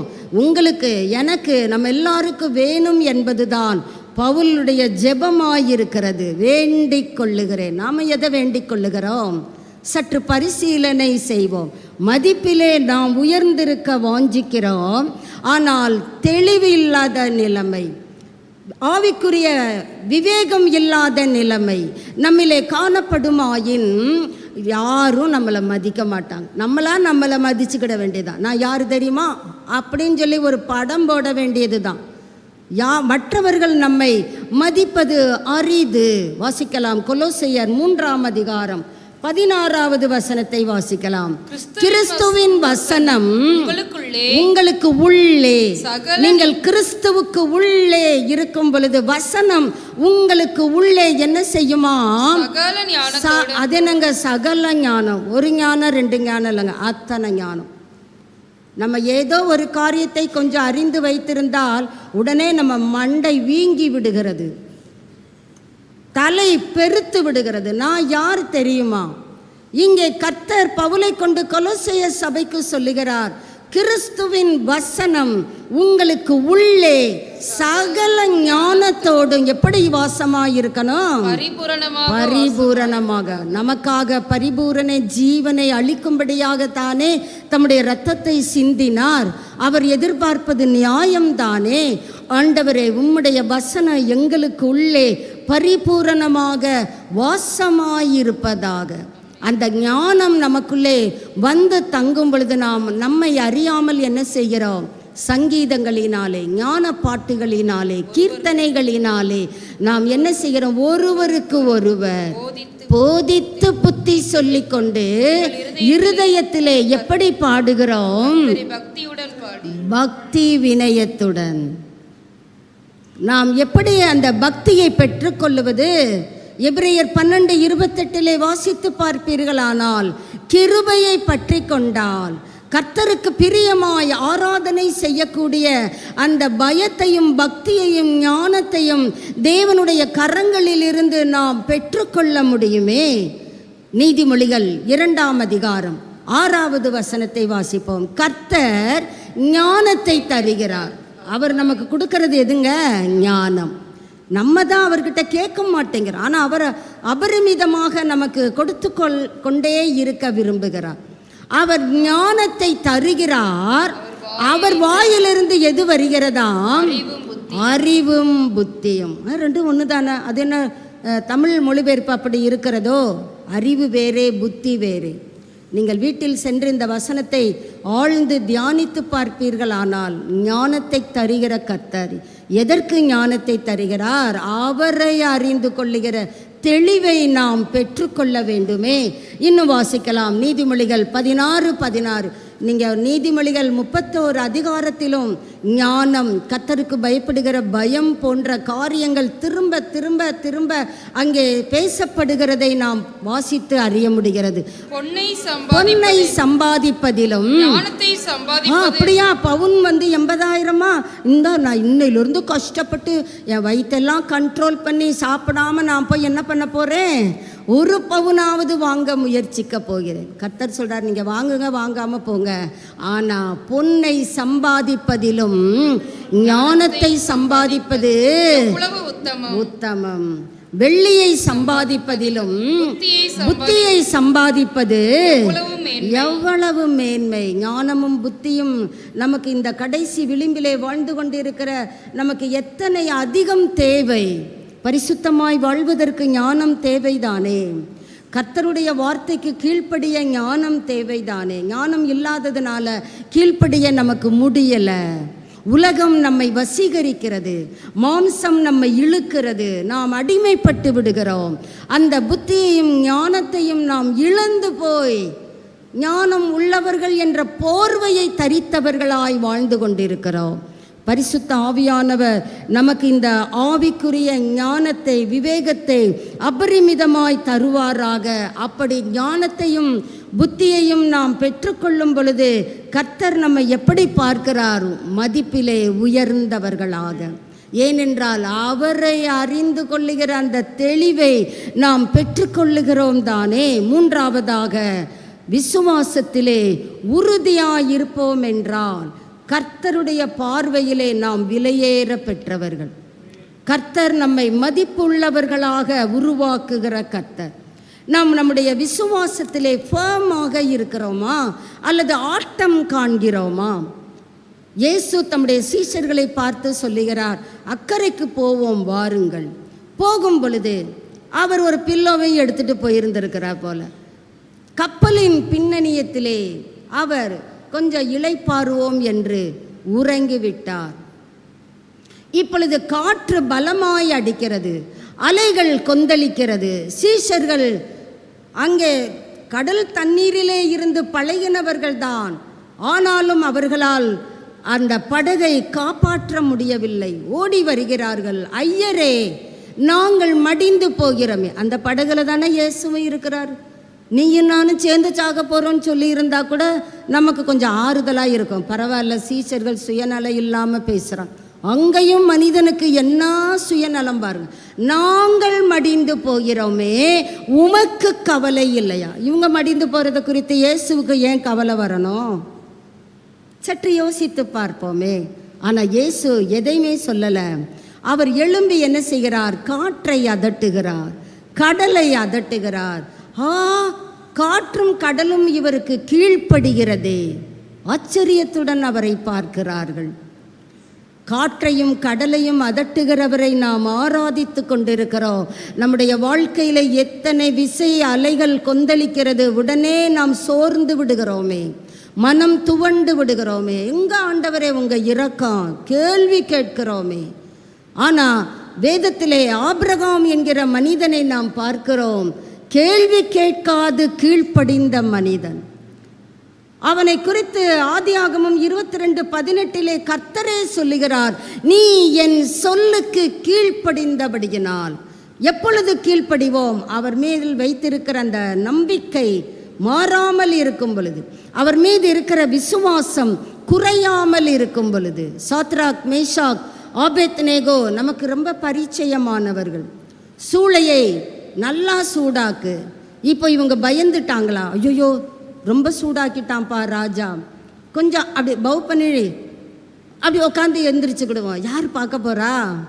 அப்படியெல்லாம் அவங்க நினைக்கலைங்க. ராஜாவே உனக்கு தெரிந்திருக்க கடவுள். என்ன அதிகாரம் பாரு. போகிற இடத்துல கைதிகளாக இருக்கிறாங்க. நியாயப்படி பார்த்தா அவங்க கைதி என்றால் சட்டத்திற்கு கீழ்ப்படிந்திருக்க வேண்டும்.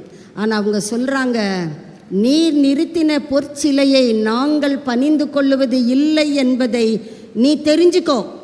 ராஜாவாகிய உமக்கு தெரிந்திருக்க கடவது.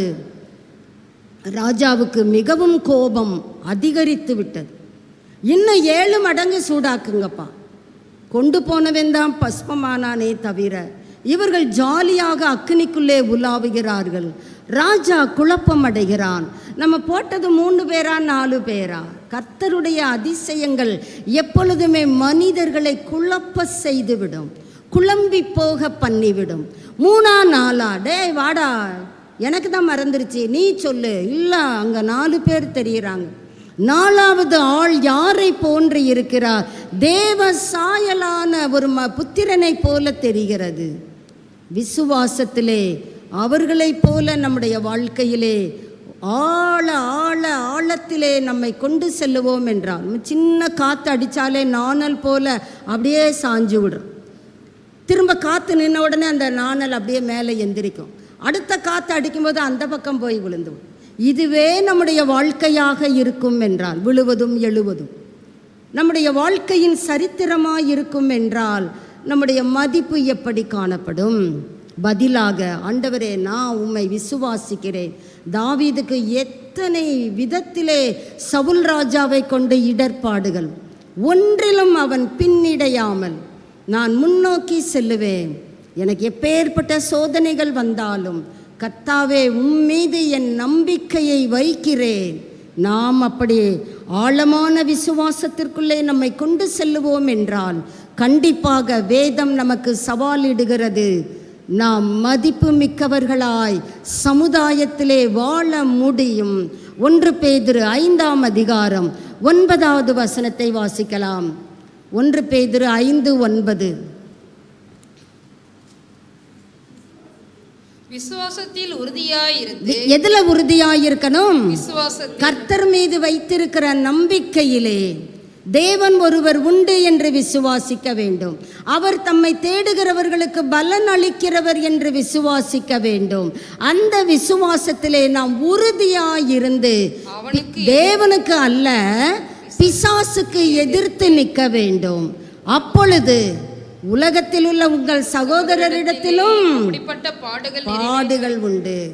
நாம தேவ ராஜ்யத்துக்குள்ளாக பிரவேசிக்க வேண்டும் என்றால் உபத்திரவங்களின் வழியாகத்தான் போக வேண்டும். 1 கொரிந்தியர் 15:58. அந்த உபத்திரவங்களின் வழியாய் போகும் பொழுது நம்முடைய விசுவாசம் ஆடுகிறதா, உறுதியாயிருக்கிறதா? ஆகையால் மை பிலவட் பிரதரன், கர்த்தருக்குள் நீங்கள் படுகிற பிரயாசம் வேஸ்டா போகாது. நீங்க அறிஞ்சுக்கங்க.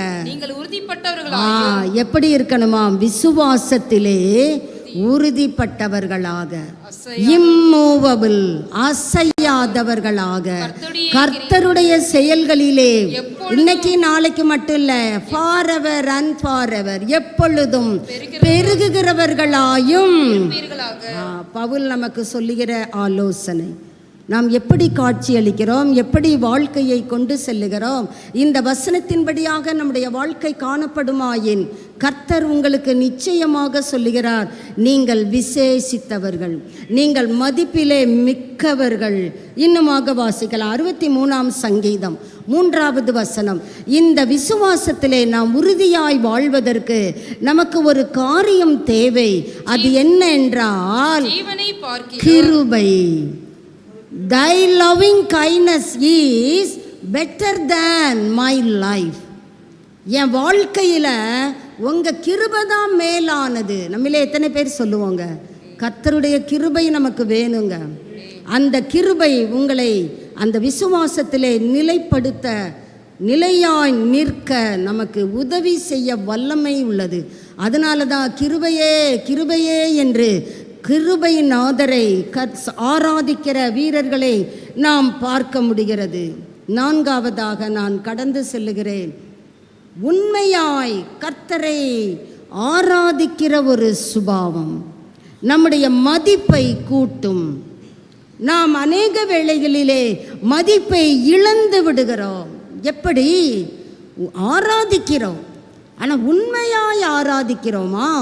உண்மையாய் ஆராதித்தால் தேவ பிரசன்னத்தை உணராமல் நாம் அந்த இடத்தை விட்டு போகவே முடியாது. தேவன் அவருடைய மகிமையினால் நம்மை மூடுவார், அவருடைய அக்கினியினால் நம்மை சூழ்ந்து கொள்ளுவார். அவருடைய மேக சம்பம் பனியை போல நம்முடைய வாழ்க்கையிலே நமக்கு எதிரிட்டு வருகிற பிரச்சனைகள் எல்லாவற்றையும் அகற்றிவிடும். நாம் எப்படி வாழ்ந்து கொண்டிருக்கிறோம்? உண்மையாய் கர்த்தரை ஆராதிக்கிற ஒரு சாயல். தேவன் நம்மை எப்படி உருவாக்கி இருக்கிறார்? அவருடைய ரூபத்தின்படி, அவருடைய சாயலின்படி. இந்த 4 விதமான சாயல்கள் நம்முடைய வாழ்க்கையிலே காணப்படுமாயின் நீங்களும் நானும் தான் உலகத்திலே மாத்திரமல்ல தேவனுடைய பார்வையிலும் விலையேற பெற்றவர்கள். வாசிக்கலாம் 1 கொரிந்தியர் 4ஆம் அதிகாரம் 2வது வசனம். உக்கிரானக்காரன் எப்பவுமே எப்படி இருக்க வேண்டுமா? உண்மையுள்ளவன் என்று காணப்படுவது மஸ்ட். அவன் வாழ்க்கையில் அவனுக்கு அவசியம் தேவை. இந்த சாயலை கர்த்தர் நம் ஒவ்வொருவரிடத்திலும் அவசியமான சாயலாக எதிர்பார்க்கிறார். நம்முடைய உண்மை எப்படிங்க இருக்கு? கர்த்தருடைய வார்த்தையின் வெளிச்சத்தில் நம்ம சொல்லணும், நான் உண்மையாக இருக்கிறேன். அந்த உண்மைக்கு கிருபைநாதர் நமக்கு உதவி செய்கிறார். வாசிக்கலாம் மத்தேயு 25ஆம் அதிகாரம் 21வது வசனமும் 23வது வசனத்தையும் வாசிக்கலாம். ஆம், அவனுடைய எஜமான் அவனை நோக்கி, வெல் டன், உத்தமமும் உண்மையும் உள்ள. நம்ம அப்படித்தானே சொல்லிக்கிட்டு இருக்கோம், எகிப்திலிருந்து புறப்பட்ட யாவரும் என் ஊழியக்காரரே. இப்போ ஊழியக்காரனை பார்த்து கர்த்தர் சொல்றாரு, கொஞ்சத்திலே உண்மையாயிருந்தாய், அநேகத்தின் மேல் உன்னை நான் என்ன செய்வேன்? வைப்பேன். உன் எஜமானுடைய சந்தோஷத்திற்குள். அதே வசனத்தை நீங்க 23வது வசனத்திலும் வாசிக்க முடிகிறது. உண்மை உத்தமம், that is known as faithful service. 1 Samuel 12ஆம் அதிகாரம் 24வது வசனத்திலே அங்கே சாமுவேல் தீர்க்கதரிசியை கொண்டு கர்த்தர் நமக்கு என்ன சொல்லுகிறார்? 1 சாமுவேல் 12:24. நீங்கள் எப்படியும் அப்படின்னா எனிஹவ், இப்படிதான் என்னால் வாழ முடியும் ஆண்டவரே, உமக்கு உண்மையாலாம் என்னால் வாழ முடியாது. சிலர் சொல்றாங்க, அந்த டிபார்ட்மெண்ட்டுக்கு போயிட்டா உண்மையெல்லாம் யோசிக்க முடியாது, அது மோசமான சொல்லுகிறார்கள் சில துறைகளை. இதெல்லாம் ஊழலிலே மலிந்த துறைகள். அந்த துறைகளிலே ஈடுபடுகிற வேலை செய்கிற பிள்ளைகள் சொல்லுகிறார்கள், இதில் எப்படிங்க உண்மையாக இருக்க முடியும்? சாத்ராக் மேஷாக் ஆபேத்நேகோ கர்த்தரை உண்மையாய் ஆராதித்து தன்னை அடிமைப்படுத்தி இருக்கிற ராஜாவுக்கு முன்பாக தைரியமாக வாக்குரைக்க முடியும் என்றால் உங்களுக்கும் எனக்கும் முடியும் என்பதுதான் கர்த்தர் இல்லாத ஒன்றை நம்மிடத்திலே எதிர்பார்க்க மாட்டார். திராணிக்கு மிஞ்சி நம்மிடத்திலே அவர் எதிர்பார்க்கிற தேவன் அல்ல. நாம் எப்படியும் கர்த்தருக்கு பயந்து வித் ஹோல் ஹார்ட்டட்லி, முழு இருதயத்தோடு, எப்படி உண்மையா அவரை சேவிக்க கடவீர்கள். கர்த்தர் நமக்கு போன நாட்களில் எல்லாம் 24 அந்த வருஷத்திலே ஜனவரி 25 நாட்களிலே மகிமையான காரியங்களை செய்திருக்கிறார் தானே. நம்மளை பாதுகாத்திருக்கிறார் தானே, போஷித்திருக்கிறார் தானே, உடுத்துவித்திருக்கிறார் தானே.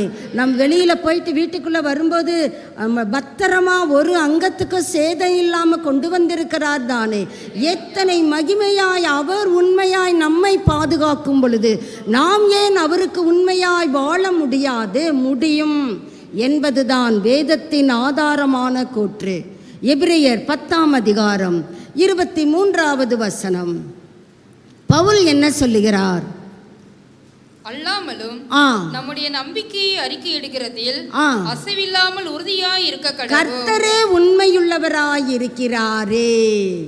வாக்குத்தத்தம் பண்ணினவர் உண்மையுள்ளவராய் இருக்கிறது போல நீங்களும் நானும் உண்மையாய் கர்த்தரை ஆராதிப்போம் என்றால், சேவிப்போம் என்றால், கர்த்தருடைய பார்வையிலே நீங்களும் நானும் தான் விலை உயர்ந்தவர்கள். கர்த்தர் வேதத்தின் அடிப்படையிலே நம்முடைய வேல்யூஸை எப்படி, பழைய ஏற்பாட்டிலே ஒரு வசனத்தையும் புதிய ஏற்பாட்டிலே ஒரு வசனத்தையும் நாம் தியானிப்பது நல்லது. அநேக வசனங்கள் உண்டு. இந்த வசனங்களை நாம் பார்ப்போம். மீகா 6ஆம் அதிகாரம், பழைய ஏற்பாட்டிலே மீகா 6:8 வாசிக்கலாம். நம்முடைய மதிப்பின் தரத்தை கூட்ட விரும்புகிற கர்த்தர் நம்மிடத்தில் எதை எதிர்பார்க்கிறார்? ஒரு ஐடியை எதிர்பார்க்கிறார். வாசிக்கலாம். மனுஷனே நன்மை இன்னதென்று அவர், நம்ம எல்லாரும் மனிதர்கள் தானே. மனுஷனே நன்மை இன்னதென்று அவர் உனக்கு அறிவித்திருக்கிறார். நியாயம் செய்து இரக்கத்தை சிநேகித்து தேவனுக்கு முன்பாக மன தாழ்மையாய் நடப்பதை அல்லாமல் வேற எதை உன் கர்த்தர் உன்கிட்ட கேட்கிறாரு? நம்முடைய மதிப்பின் தரம் உயர்வது நாம் எப்படி நியாயமானவர்களாக, இரக்கத்தை சிநேகிக்கிறவர்களாக, தேவனுடைய பார்வையிலே மன தாழ்மையுள்ளவர்களாக நாம் நடந்து கொள்ளுகிறோமோ அதை அடிப்படையாக கொண்டுதான் நம்முடைய மதிப்பை கர்த்தர் நிர்ணயிக்கிறார். புதிய ஏற்பாட்டிற்கு வருவோம். பிலிப்பியர் 3ஆம் அதிகாரம் 8வது வசனம். அது மாத்திரமல்ல, மாத்திரமல்ல, என் கர்த்தராகிய கிறிஸ்து இயேசுவை அறிகிற அறிவின் மேன்மைக்காக எல்லாவற்றையும் நஷ்டமின்றி எண்ணிக்கொண்டு இருக்கிறேன். நம்மள எத்தனை பேருங்க கர்த்தர் பார்வையில் நான் மதிப்பு பெறணும்னு சொல்லி எனக்கு உள்ளதை நான் இழக்க ஆயத்தம் சொல்லுகிறோம்? அங்கே தான் நம்முடைய மதிப்பு உயர்கிறது. நமக்குள்ளதையும் தக்க வைத்துக்கிடுவோம். இது எனக்கு, அது கர்த்தருக்கல்ல, இது எனக்கு.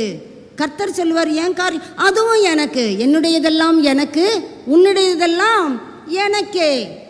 அப்படிப்பட்டவர்களை கர்த்தர் மதிப்பின் தரத்திலே உயர்த்த இயலாது. அவரை அறிகிற அறிவின் மேன்மைக்காக எல்லாவற்றையும். நம்முடைய இந்திய தேசத்திலே காஷ்மீர் பகுதியிலே சினார் என்கிற மரங்கள், ஏகப்பட்ட மரங்கள் வளருகிறதாம்.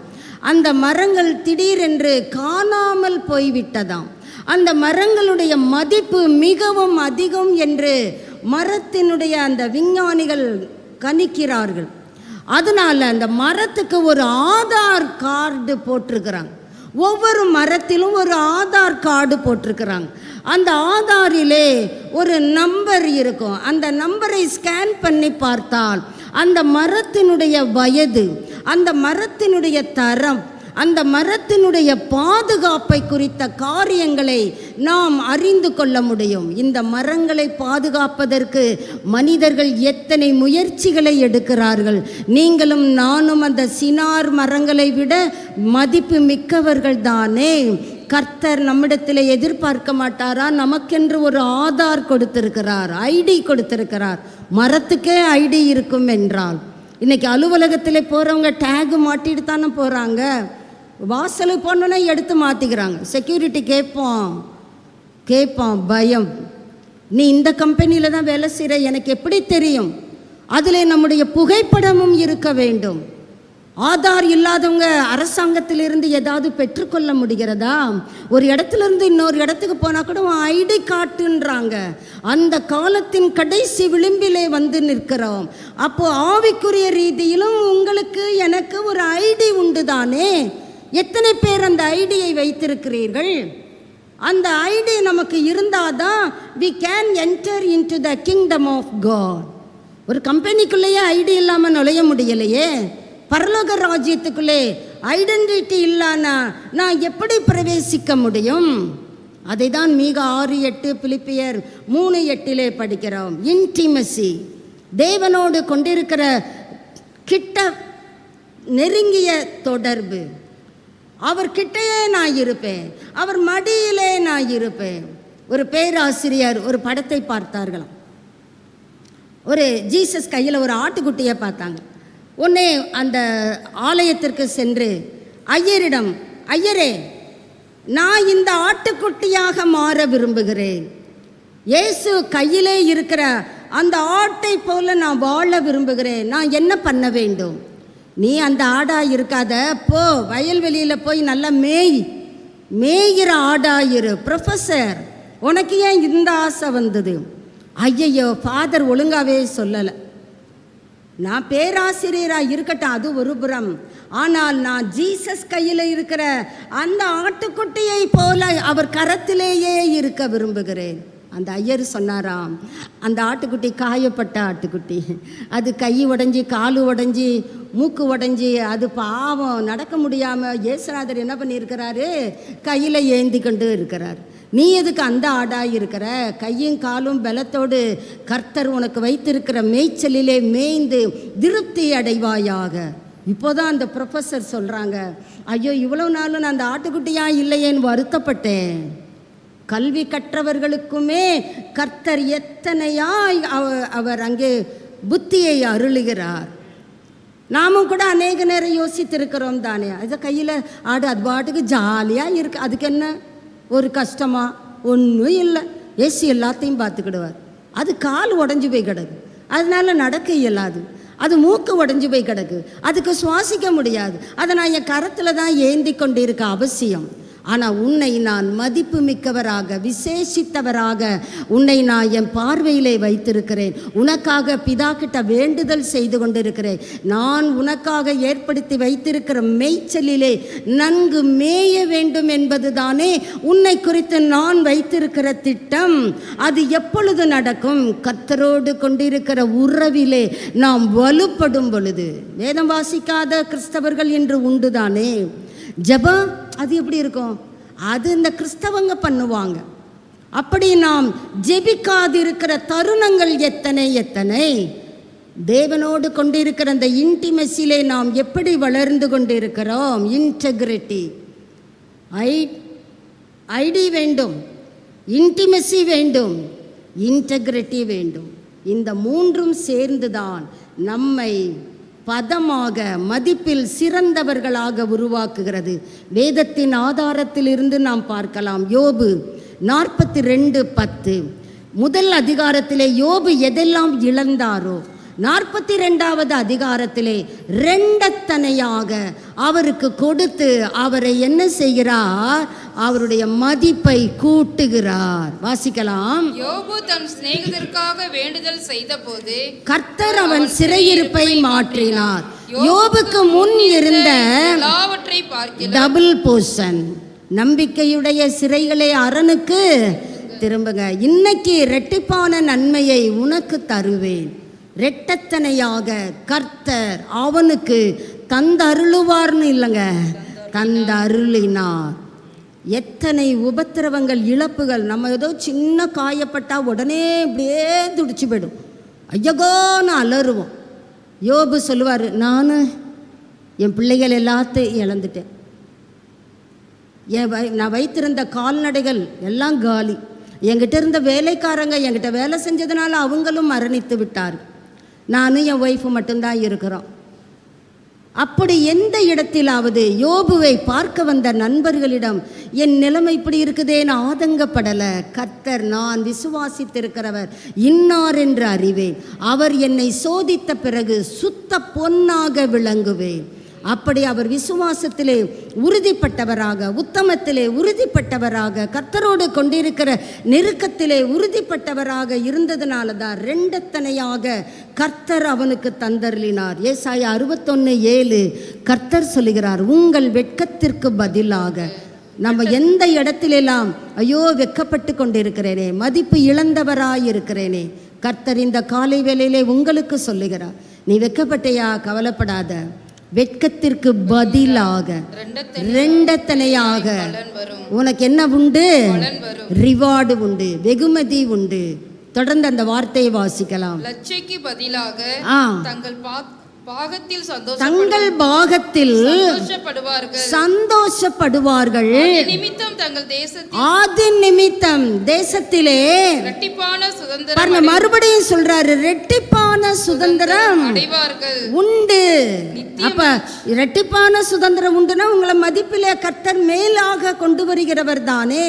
நீங்கள் வெட்கப்பட்டு இருக்கிற சூழ்நிலைகளை எல்லாம் கர்த்தர் உங்களுக்கு மாற்றி அமைப்பார், உங்களுக்கு டபுளாக கொடுத்து உங்கள் பாகத்தில் உங்களுடைய மதிப்பை உயர்த்துகிற கர்த்தருக்கு அல்லேலூயா சொல்லிவிடலாமே. எரேமியா 29:11 நாம் வாசிக்கும் பொழுது, கர்த்தர் உங்களை குறித்து வைத்திருக்கிற நினைவுகள் தீமைக்கு அல்ல, அது சமாதானத்துக்கு ஏதுவானவைகளே. எப்பொழுது? கர்த்தருக்கு நேராக திரும்பும் பொழுது. தேவனுக்கு நேராக என்னை நான் திருப்பி என் வாழ்க்கையை புதிதாக அமைத்து கொள்ளும் பொழுது கர்த்தர் சொல்றாரு. ஒரே ஒரு வசனம், உபாகமம் 30:3 வாசிக்கலாம். உபாகமம் 30:3. உன் தேவனாகிய கர்த்தர் உன் சிறையிருப்பை திருப்பி உனக்கு இறங்கி. எங்கெல்லாம் சிறைப்பட்டு போயிருக்கிறோம் அது உங்களுக்கு தான் தெரியும். ஆண்டவரே, இந்த இடத்துல நான் சிறைப்பட்ட வாழ்க்கை வாழ்ந்து கொண்டிருக்கிறேனே, சமாதானத்தை இழந்து விட்டேனே, சந்தோஷத்தை இழந்து விட்டேனே, அன்பை இழந்து விட்டேனே, மற்றவர்கள் என்னை பரிகசிக்கிற நிலைமைதானே.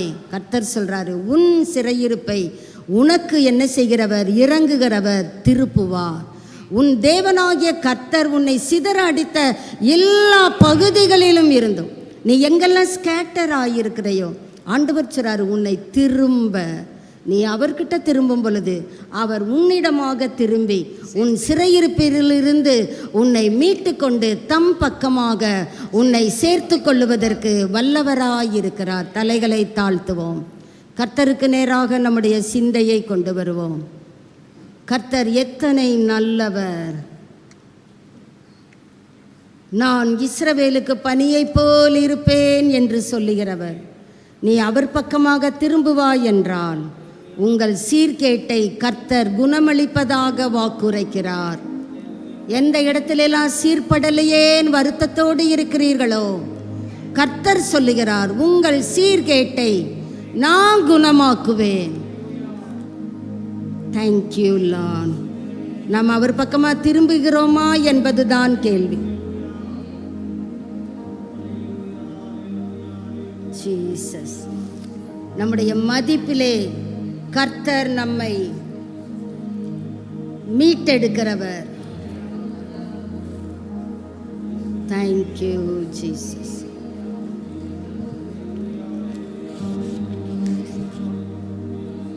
Thank you Lord.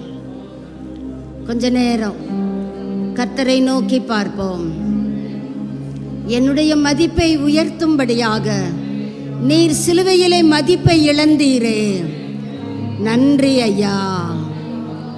நாம் மதிக்கப்படணும்னு சொல்லி எனக்காக என் மேல் வைத்த அன்பினாலே உம்முடைய மதிப்பை இழந்து விட்டீரே. He stooped himself என்று அவர் கௌரவ குறைச்சலாக சிலுவையிலே மரணிப்பது யூதர்களை பொறுத்தவரையிலும் சாபம். அந்த சாபத்தை இயேசு நம்மை மதிப்புக்குள்ளானவர்கள் ஆக்கும்படியாக அந்த சாப சிலுவையை தன் மீது ஏற்றுக்கொண்டாரு. கொஞ்சம் கர்த்தருக்கு நன்றி சொல்லுவோமே. வேற என்னத்தை உன் தேவனாகிய கர்த்தர் உன்னிடத்தில் கேட்கிறார்? ஹalleluya. தேவரிப்த்ரா கேகந்தரந்தலதா ஸ்தோத்திரம் ஸ்தோத்திரமையா ஸ்தோத்திரமையா ஜீசஸ். ஹalleluya. தேவ சாயலின்படி நாம் உருவாக்கப்பட்டிருக்கிறோமே. தேவ சாயலின்படி நாம் தெய்வீக சுபாவங்களை உலகத்திற்கு காண்பிக்கிறோமா அல்லது பிசாசின் சுபாவங்களை காண்பிக்கிறோமா? நாம் எதை பிரதிபலிக்கிறோம்?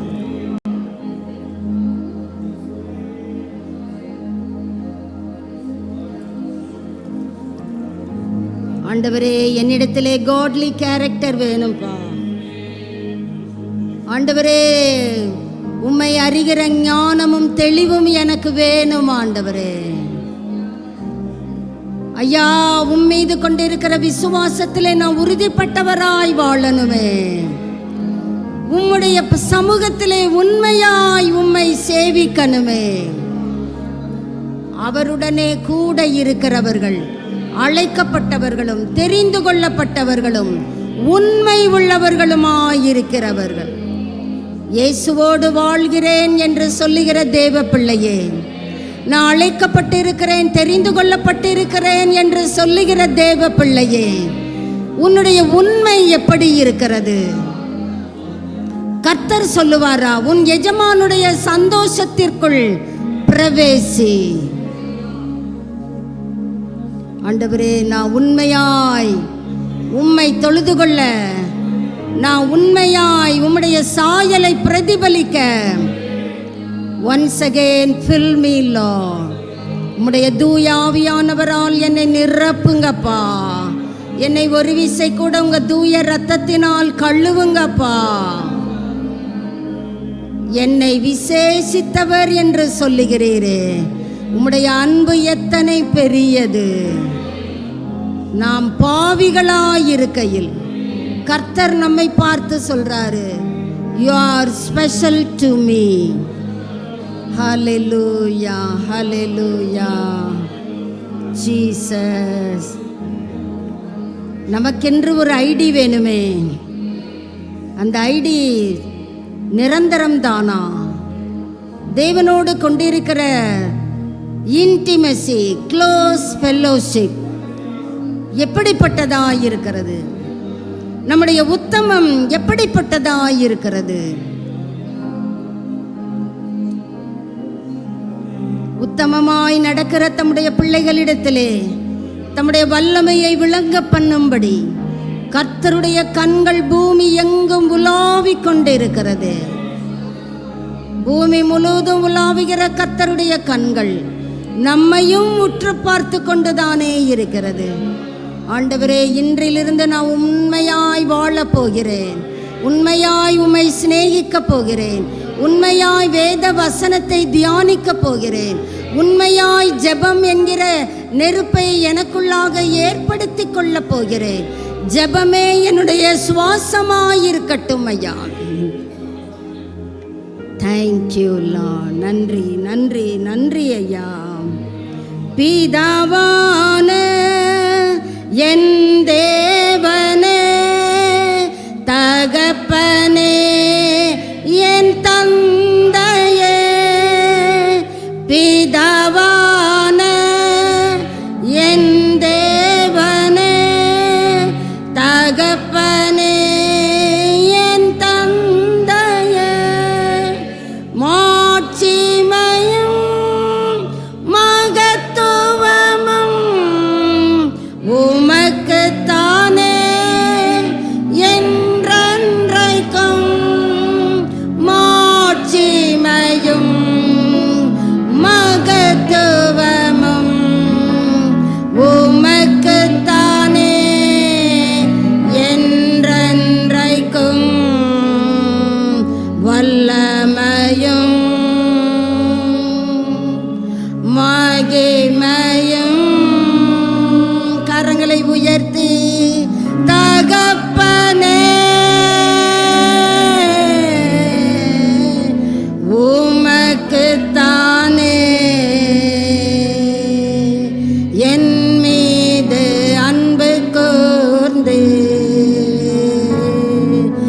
பலியானே சிலுவையிலே எனக்கா இரத்தம் சிந்தே கழுவினே குற்றம் நீங்க பிரித்தெடுத்தே பிறக்கும் முன்னா உமக்கென்று வாழ்ந்திட பிரித்தெடுத்தே பிறக்கும் முன்னா உமக்கென்று வாழ்ந்திட ஆராதனை உமக்கே அனுதினமும் உமக்கே.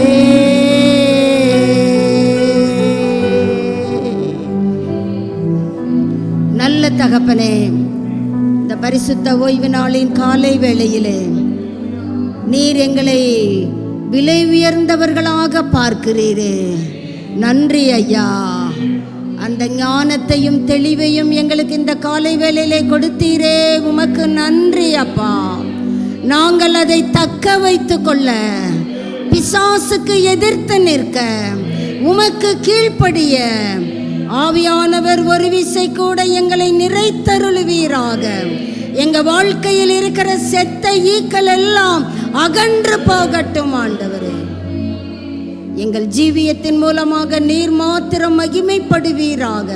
பரலோக ராஜ்யத்தின் எல்லைகள் எங்கள் மூலமாய் விரிவடையட்டும் ஐயா. உம்முடைய சித்தத்தின் மையத்திலே நிறுத்துகிறோம் ஐயா. வந்திருக்கிற ஒவ்வொரு தேவ பிள்ளையையும் பெயர் பெயராக, குடும்பம் குடும்பமாக நீர் பரத்திலிருந்து ஆசீர்வதித்து அனுப்புவீராக. உம்முடைய முகத்தை அவர்கள் மீது பிரகாசிக்க பண்ணுவீராக. உம்முடைய கிருபையும் உம்முடைய சமாதானமும் ஒவ்வொருவரையும் நிறைக்கட்டும் ஐயா, நிறைக்கட்டும். எல்லா தீமையிலிருந்தும் ஒவ்வொருவரையும் காப்பாற்றி பரமராஜ்யத்தை அடையும்படி நீர் கிருபை செய்கிறவர் அல்லவா. உம்முடைய கிருபைகளுக்காய் நன்றி செலுத்துகிறோம். ஒவ்வொருவரையும் ஆசீர்வதிப்பீராக. வரப்புகள் தனியத்தக்கதாக படைச்சால்களுக்கு தண்ணீர் இறைக்கிறவர் தாமே ஆசீர்வதிப்பீராக. இதற்கு விரோதமாய் எழும்புகிற எல்லா அந்தகார வல்லமைகளும் இயேசு கிறிஸ்துவின் நாமத்தினாலே மடங்கடிக்கப்படுவதாக. கர்த்தர் குடும்பங்களிலே அதிசயமான செயல்களை விளங்க பண்ணுவீராக. நன்றி தகப்பனே. கன மகிமை எல்லாம் உமக்கு மாத்திரம் உண்டாகட்டும். இயேசு கிறிஸ்துவின் நாமத்திலே ஜெபிக்கிறோம் பிதாவே, ஆமென். என் ஆத்துமாவே கர்த்தரை ஸ்தோத்திரி, என் முழு உள்ளமே அவருடைய பரிசுத்த நாமத்தை ஸ்தோத்திரி. என் ஆத்துமாவே கர்த்தரை ஸ்தோத்திரி, கர்த்தர் செய்த சகல உபகாரங்களையும் மறவாதே. ஆமென், ஆமென்.